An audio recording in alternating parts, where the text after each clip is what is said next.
परभणी लोकसभा मतदारसंघ हा शिवसेनेच्या ताब्यात आहे।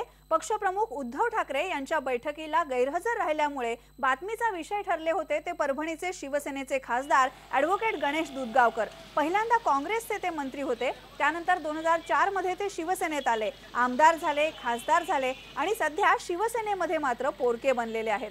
कारण अर्थातच राष्ट्रवादी सोबतचा घरोबा।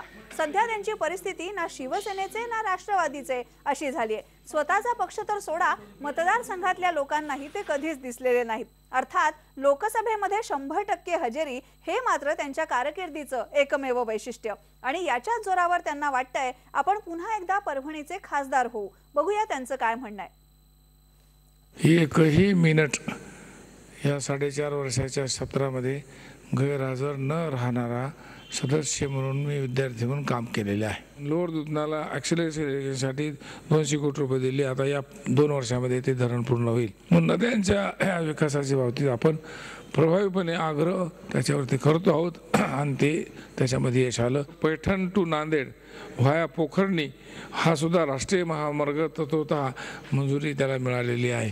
अंमलबजावणी होईल तेव्हा होईल, परंतु मान्यता आली। जिल्ह्याला आकाशवाणी केंद्र FM बँड नव्हता, तोही मंजुरी आली, त्याचे उद्घाटन करायचे। त्याला आता सुरू आहे प्रॅक्टिकली आकाशवाणी परभणी।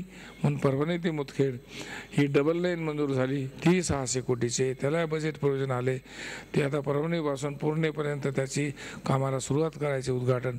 आणि 30 लाईन परभणीपासून मन्नावरपर्यंत डबल लाईनचा सर्वेसुद्धा मंजूर झालेला आहे। केंद्रीय विद्यालय, मल्टी स्पेशल हॉस्पिटल पूर्णेला मंजूर केलं, स्टेशन अपग्रेडेशन होत आहे। मग सगळे हे मेजर इशू जे पार्लमेंटच्या लेवलचे आहेत त्यामध्ये आपण जास्त भाग घेतला।